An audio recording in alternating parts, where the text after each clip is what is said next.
ప్రభుత్వం పనితీరు ఎలా అనిపిస్తుంది బాబు? కట్టడం బాగానే ఉంది. పథకాల విషయంలో బాగానే ఉంది. ఆర్థిక పరిస్థితి బాగోలేదు. ఆర్థిక పరిస్థితి ఎటు కల్పిస్తే గవర్నమెంట్ నుంచి వడ్డీ తక్కువకి వ్యాపారస్తులు కొద్దిగా వ్యాపారం చేసుకుని ఇదవుతారు. అవి ఎక్కడా అందట్లేదు. చెబుతున్నారు కానీ ఏమీ మా దగ్గర దాకా రావట్లేదు. అది గతంలో ఎలా ఉండేదంటారు గత ప్రభుత్వంలో? గత ప్రభుత్వం కంటే ఈ కొద్ది ప్రభుత్వం ఇంకా ఇప్పుడే కదా స్టార్ట్ అయింది, తర్వాత కానీ తెలియదు. అది కొంతమంది కూటమి ప్రభుత్వం వచ్చి 10 నెలలు అవుతున్న పథకాలు ఏమి రావట్లేదు, గతంలోనే వచ్చినాయి. మరి గతంలో పెండింగ్ ఉన్నాయన్నీ ఆయన కూడా చూసుకోవాలిగా. అది గపాలని మనం అనేది సరిపోదు కదా. సీఎం పదవి అంటే తేలిక కాదు కదా. అన్నీ సేకరించి చెయ్యాలి.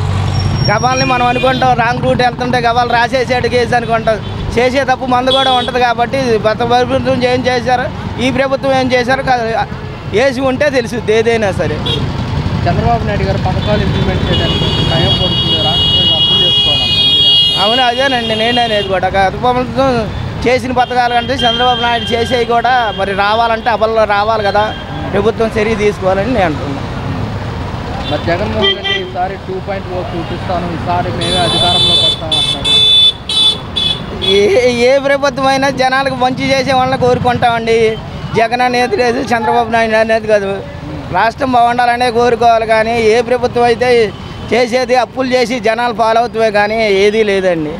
అది రాష్ట్రం డెవలప్మెంట్కి ఇప్పుడే కదండి వచ్చింది. ఆయన చూసుకోవాలి కదా. ఒక పట్టి ఇచ్చామండి, చూసుకోవాలి కదా.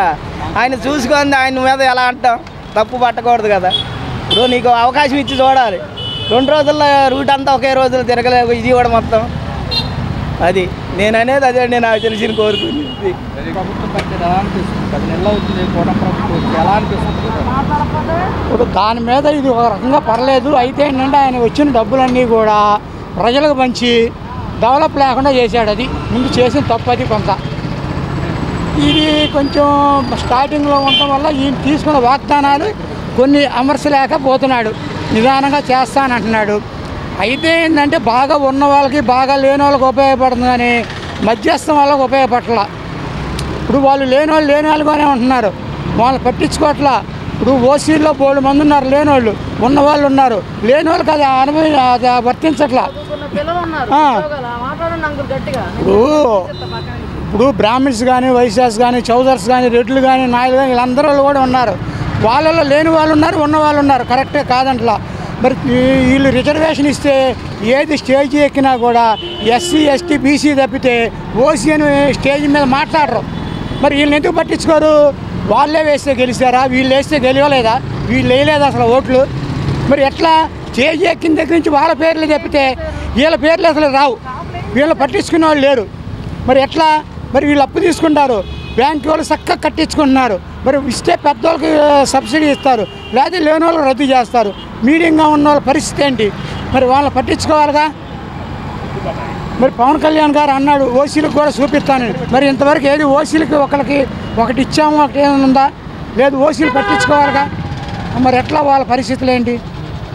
మరి వాళ్ళు కూడా ఆలోచించి వాళ్ళకు కూడా ఒక లైన్ చూపిస్తే అది ఇప్పుడు ఒక ప్రణాళిక పెడతారు. అన్ని కులాలకు ఉపయోగించేటట్టు, లేని వాళ్ళు ఉంటారు, ఉన్న వాళ్ళు ఉంటారు.